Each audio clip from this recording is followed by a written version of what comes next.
It's okay. Pwedeng malaman yung name mo? Arian. Nice meeting you, Ariel.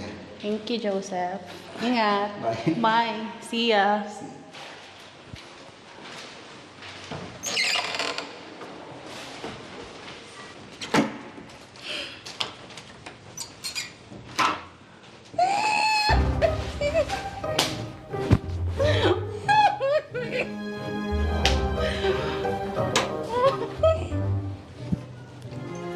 Oh, Han.